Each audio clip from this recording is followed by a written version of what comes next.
PC de Oliveira, comentarista de arbitragem do Sport TV. Adivinha? Família, hoje eu estou meio Lloyd Augusto e eu tenho aqui uma reflexão. O Thiagão, ele não é um cara que sonha a longo prazo. A partir de agora estou sonhando diariamente. Meu sonho no dia de ontem era estar na presença de Fernando Diniz, olhar bem para aquele lindo rosto e perguntar, tirar aqui da alma: Diniz, por que o Verratti não sai? Por que ele não pode sair, Diniz? E hoje, o meu sonho, no dia 28, no momento que estou gravando esse vídeo, 1h24 da tarde, boa tarde, uma excelente segunda-feira, um dia abençoado para todos nós. Meu sonho nesse dia é olhar para o PC e perguntar uma simples pergunta: PC, por que esse ódio do Vasco? Em 10 polêmicas de arbitragem envolvendo o Vasco, 30 ele é contra. Ele é sempre contra o Vasco, uma coisa assim assustadora. Mas no programa de ontem, estava por lá o Felipe Melo, que até peitou ele em relação à expulsão do Léo Jardim. A gente vai trocar uma ideia sobre isso, além de falar um pouco mais do Léo Jardim. Família, eu não sei, cara, sinceramente, assim, eu sei que a gente tem que respeitar a opinião de todos. Eu vi poucos, mas vi uma galera querendo culpar o Léo Jardim, cara, que isso? Meu Deus, até vascaínos que eu sigo na outra rede social, eu falei assim, que isso, cara? Eu não tô entendendo mais nada. Por que culpar o Léo Jardim? Você já viu o goleiro do Corinthians passar por isso? Do Flamengo passar por isso? Do Palmeiras passar por isso? Tem certeza que você vai culpar o Léo Jardim? Que ontem, mais uma vez, pegou muito. Pegou muito! Você vai culpar o Léo Jardim? Você tem certeza disso? Eu entendo o seu sofrimento, a sua dificuldade, eu passo por isso também. Meu vídeo de pós-jogo ontem eu tava suando aqui. Eu entendo o seu sofrimento e a raiva que você passa com alguns jogadores do Vasco. Eu compreendo o seu sentimento. Agora, vamos passar por isso? Vamos criticar? Vamos pesar dos caras? Quando tem sentido. Agora, quando não tem, não, pô. Não foi culpa do Léo Jardim. O Vasco foi assaltado ontem. O Vasco foi assaltado. Simples assim. Nesse vídeo também, família, eu quero trocar uma ideia sobre o Maurício Lemos, né, que atuou como titular ontem. A gente tem aqui também uma informação do Paulinho, né, Paulo Ricardo, lateral da base, que agora tá figurando aí no profissional. E uma resenha também sobre o atacante Andrés Gomes, né. A gente sabe que o Admar tá lá pela Europa para tentar acertar com alguns jogadores, parece que está caminhando com esse atleta. Vasco e jogador, parece que está tudo certo. Agora falta o Vasco acertar aí com o Rennes da França. A gente tem aqui algumas informações nesse sentido também, família vascaína. Então chega aí que tem resenha nesse vídeo. Antes, aquela moral aqui pro Thiagão, se inscreve, deixa o like, ativa o sininho, comenta e dá aquela hypada para fortalecer o nosso trabalho. Seguindo aqui a nossa resenha, destacar aqui essa informação do Emerson Rocha, dizendo o seguinte, ó: com a apuração do canal Notícias Voltaço, o lateral direito Paulinho não irá mais ser emprestado ao Volta Redonda. O jogador chegou a treinar no clube, mas a negociação melou. O destino do jovem pode ser o Atlético Mineiro, mas ainda não sabemos o modelo de negócio. E aí tem aqui uma informação do Vene Casagrande nesse sentido, família. O Atlético Mineiro apresentou proposta ao Vasco pelo lateral direito Paulinho, que chegou a ser emprestado ao Volta Redonda. E depois o Cruz Maltino desistiu. A oferta é empréstimo com opção de compra de 2 milhões de dólares por 70%. A opção se torna obrigação de compra se Paulinho minutar, só entrar em campo em 20 partidas durante o empréstimo. Tá aí, família. Ontem à noite, quando eu vi essa informação do Emerson Rocha, eu imaginei assim, poxa, será que o Vasco está tentando alguma troca? De repente olha ali para algum jogador do Galo que ainda não completou 7 jogos, né? Eu tava até vendo que o Caio Paulista, né, que é um jogador que joga de lateral esquerdo, pode jogar um pouco mais à frente, ele tem 6 partidas no Campeonato Brasileiro. E o Diniz trabalhou com ele, no Fluminense eu tenho certeza, mas acho que também no São Paulo. Eu falei, pô, será que é uma questão assim? O jogador não está sendo utilizado lá? Tem também, de repente, algum jogador da base que possa jogar um pouco mais adiantado, atacante de lado, interessante. O Galo também tem uma base forte, mas não é o caso. Eu sou contra essa negociação. Acho que o valor está abaixo aqui do que o Paulinho pode produzir. É um jogador de seleção de base, de muito talento, sempre foi tratado como uma joia, um jogador de potencial técnico. Eu sou contra que você pode futuramente reforçar um rival aqui no Campeonato Brasileiro, ou até mesmo, né, fazer esse rival também ter uma futura venda e botar um dinheiro no bolso. O Vasco vai ficar com 30%, eu também não sei se tem alguma questão de empresário aqui nessa jogada, mas eu sou contra. Eu acho que o Paulinho tem que seguir no Vasco, principalmente, cara, visando o ano que vem. Não sei se é um jogador que o Vasco tem confiança para ali brigar por posição ou ser uma opção do PH, mas acho que o Paulinho tem que ficar. A maneira que ele estava saindo pro Voltaço, né, pro Volta Redonda, tá entendo, né, por empréstimo, sem opção de compra até o final do ano, de repente vai jogar, vai ser titular. Eu tô vendo assim alguns resultados do Volta Redonda, pelo menos dentro de casa, tá ali, né, ganhando seus jogos, ganhou do Atlético Paranaense, ontem ganhou do Vila Nova, do House, né, que também passou pelo Vasco.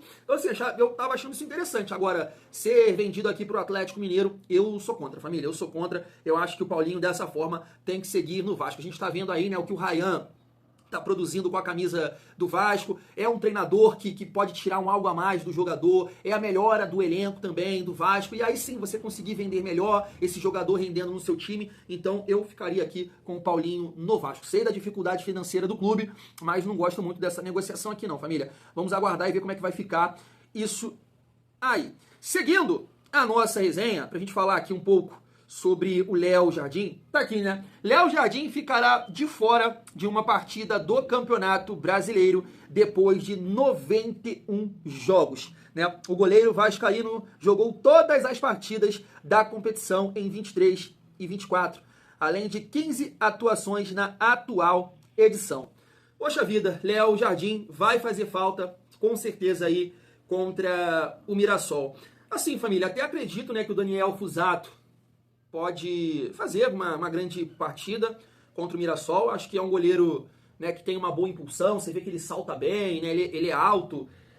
Eu não achei, não sei a opinião de vocês, não achei falha no gol.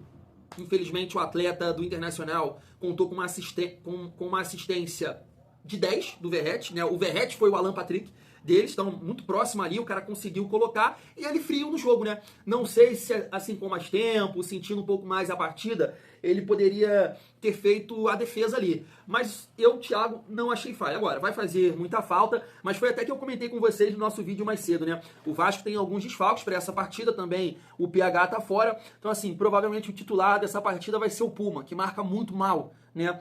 Então eu não sei, sinceramente eu não sei se quem vai fazer mais falta pelas opções, né? Se é o PH ou o Léo Jardim. Vamos ver, né? O Pumita é um cara que tem muita dificuldade defensiva, a gente sabe que o Mirassol tá fazendo valer, né, o seu mando de campo. Nessa última partida acabou empatando com Vitória, mas está conseguindo vitórias jogando em casa, então é um time que pressiona, um time rápido, um time de muita força, e a gente sabe que o PH é um cara que traz essa força defensiva, né? A gente viu no lance ontem, na maneira que ele ganha, que ele se recupera com a força física que ele tem, uma coisa assim assustadora. Se o PH, é aquilo que a gente fala, o De Aranha fala muito isso aqui, né? Se o PH tivesse um pouco mais de recurso, de refino no último passe, família, é lateral para a seleção brasileira. É lateral para a Europa. A gente tem que ter esse entendimento. Que o PH erra todas, o PH é muito ruim. Claro, ele não é esse primor técnico, mas se ele fosse, ele não estaria no Vasco. Isso é uma realidade. Porque um lateral que tem a força que ele tem, cara, é pra Europa, é pra seleção brasileira, você pode ter certeza disso. Então eu até falei isso com um amigo ontem, debatendo sobre o jogo, né? Além do Verratti, que perdeu os gols, de repente, se o PH capricha um pouco mais, né, o Vasco também teria a possibilidade de ter marcado mais ali no primeiro tempo, porque o Internacional deu muita liberdade, né, pro PH. E ele conseguiu, assim, um lance, podemos dizer, que ele corta pra perna canhota e bate, aí a bola desvia e o Rocher faz uma grande defesa. E o PH, além disso, tem uma coisa que me chama a atenção. Você já viu isso? Um cara que cruza melhor com a perna esquerda do que com a direita? Eu nunca vi isso. Eu acho que ele cruza melhor com a perna esquerda. Quando ele faz esse corte pra cá e cruza com a canhota, é melhor. Tu não acha, não? E em relação ao Daniel Fusato, né? A família agarrou ali alguns jogos no Campeonato Carioca. Então vamos torcer que possa ser uma partida de superação, tanto do Puma, que deve ser o escolhido. Não sei se de repente a gente vai conversar sobre esse atleta agora. O Diniz possa optar pela permanência do Maurício Lemos e jogar quem lá para a direita?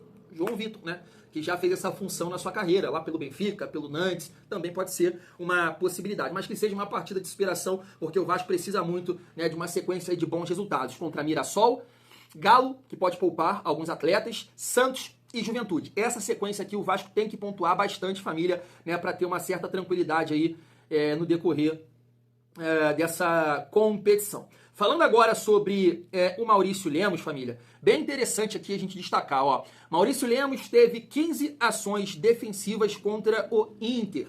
Números, 7 finalizações bloqueadas, um corte em cima da linha, salvou, acertou 41 de 45 passes, uma falta cometida, 0 dribles sofridos, nota no SofaScore, 7.8. É assim, é um bom questionamento que a gente faz aqui pro Fernando Diniz, né, que é um cara que, sei lá, que gosta de passar uma confiança para os atletas, de repente não gosta de barrar ou poupar, né, ou entender a dinâmica do jogo. É assim, a gente vai falar sobre o Verratti no vídeo de mais tarde. Hoje a gente vai focar, aqui nesse vídeo a gente vai focar no Maurício Lemos, mas é o que o torcedor pede. Uma mudança pra gente ver. Não é que o torcedor tá querendo colocar na cabeça do Diniz ou tá pedindo que ele tenha certeza que a coisa vai fluir, que vai mudar. Não, porque a gente sabe das nossas limitações. O vascaíno sabe das limitações no banco, nas opções do time. Mas tá vendo aí? Uma partida difícil, fora de casa, se comportou bem. Se comportou bem. Agora, não dá pra negar que a nossa bola aérea é um horror. É um horror. Tanto ofensiva quanto defensiva.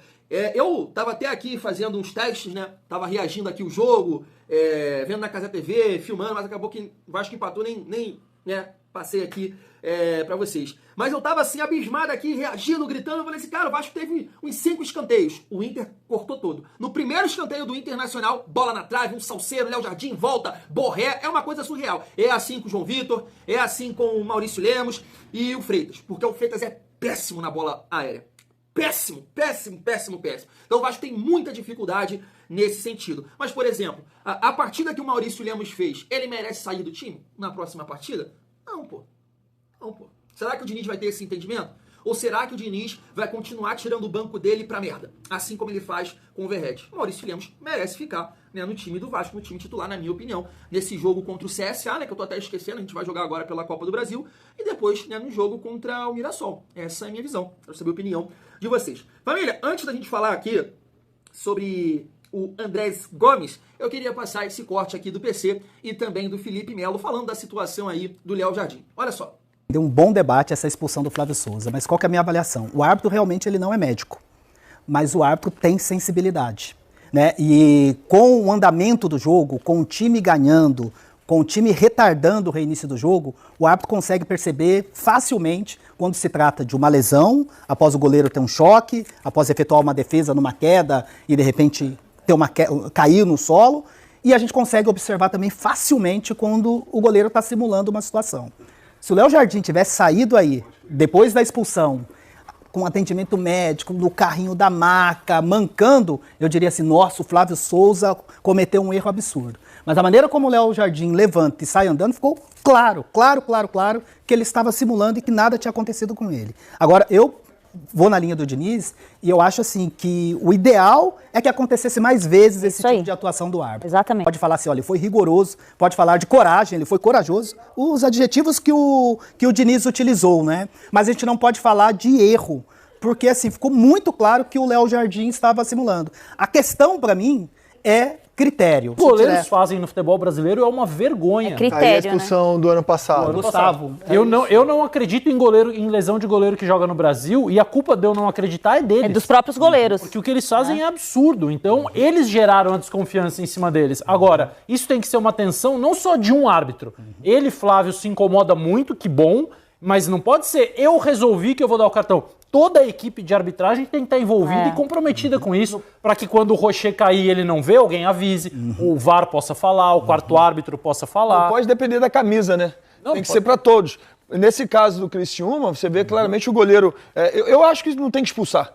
Dá 14 minutos, dá 20 minutos de acréscimo, o problema vai ficar no chão, então tá, vou dar mais 5 minutos de acréscimo, o problema vai ser seu. Agora, expulsar um jogador que tá reclamando que tá com dor, sabe, o jogador tá com dor, se o jogador tá com dor, não tem essa de expulsar. Eu acho que, assim, o Vasco tá certo em fazer a nota, em soltar a nota, em pedir o afastamento do árbitro, sabe, porque de fato o Vasco estava bem no jogo. Eu acho que o Vasco poderia até tomar gol, porque o Inter tava em cima do Vasco, mas seria muito mais difícil. Eram mais 2 pontos pro Vasco, super importante, porque o Vasco fez, quiçá, um dos melhores jogos da temporada, ou pelo menos com o Fernando Diniz. Então o cara vai lá e expulsa o jogador dessa maneira.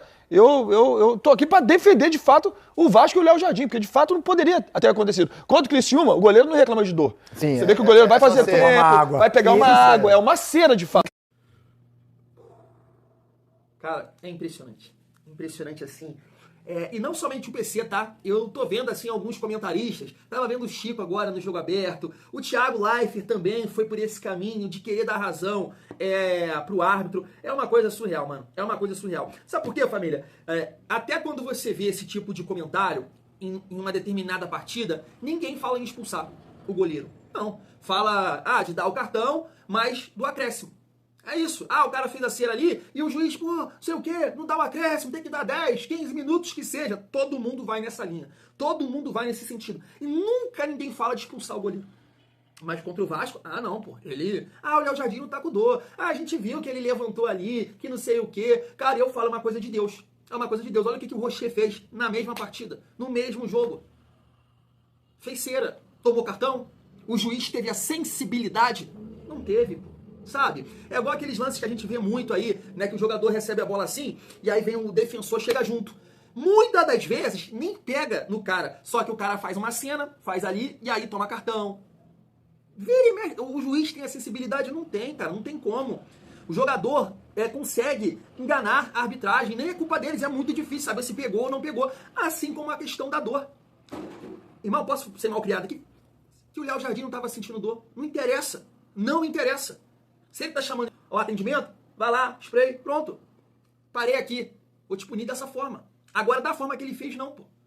Nunca ninguém viu isso. Nunca. Então, para de querer justificar. E assim, o que me espanta é vascaíno querendo culpar o Léo Jardim. Aí que eu falo, cara, vocês têm que me entender.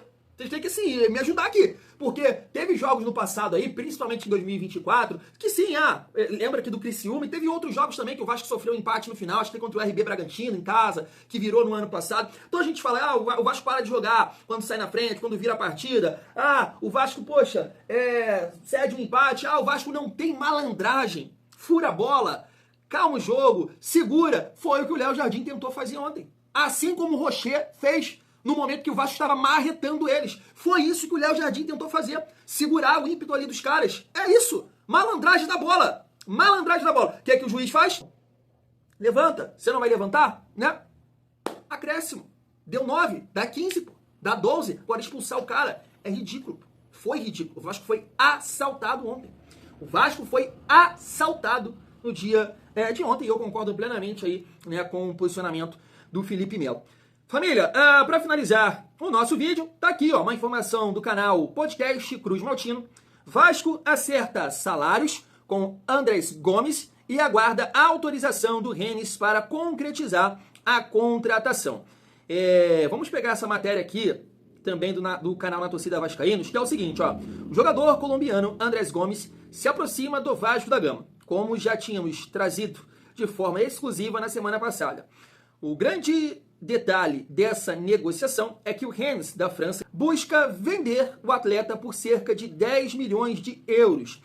Recentemente, dois clubes espanhóis, o Rayo Vallecano e o Mallorca, sinalizaram com uma proposta, mas eles não chamaram muito a atenção do jogador, embora tenham agradado ao clube francês. Outro ponto importante é que a ida de Admar à Europa conseguiu convencer o jogador que quer jogar no Vasco. As questões sobre o tempo de contrato, salário, moradia e transporte já estão todas acertadas com o atacante. Mas o que falta para Andrés Gomes ser contratado? O Cruz Maltino estava buscando um empréstimo, mas o Rennes quer vender. E os clubes ainda precisam chegar a um acordo. Se Admar conseguir trazer o jogador, considerando as dificuldades financeiras do Vasco, será um grande movimento do executivo. Tá aí, família. Me parece, assim, não dá para negar que é uma contratação, que é uma indicação do Admar. Sei que não vale aqui, né, destacar o rival, mas de repente, né, pode ser aí o nosso John Arias, né? Eu acho, pelos vídeos, né, que a gente assistiu dele, é um cara de muita força, de muita explosão, de muita velocidade, exatamente o que falta, né, no Vasco hoje. E assim, família, não só no setor de ataque, tá? Falta em todos os setores, a gente pode dizer assim, principalmente nas modificações. Ontem, assim, me chamou muito a atenção que o Internacional fez. Tabata no lugar do Bruno Henrique, sacou um volante, botou um ponta meia, mas com muita força, com velocidade, entrou um tal de Raikkonen, entrou um tal de Vitinho, só jogador leve, só jogador com uma boa mobilidade, de força, de explosão. E o Vasco não. O Vasco continuou com o Tietê, cansado. Não foi mal não, mas cansou. Depois entrou o Thiago Mendes com muita dificuldade física também, tá, né? Voltando agora das férias e tudo mais. Já tem seus 33 anos. Aí o Verratti não sai. Ele não confia no Lodge, que é um jogador pra correr, pra, né, contra-atacar. Então, assim, fica muito difícil, pô. Fica muito difícil. O Internacional aumenta muito o seu nível de intensidade e o Vasco vai caindo, vai caindo, vai caindo. Cara, sim, não dá, pô. Não dá. Então é um jogador que, de repente, pode chegar para nos ajudar nesse sentido. Não sei se com a capacidade de ser titular, mas a gente está vendo aí que é importante sim você ter opções no banco, né? Então pode ser um jogador importante nesse sentido. Vamos aguardar se o Vasco e se o Admar vai conseguir contratar o Andrés Gomes, atacante colombiano. Família vascaína. Fui.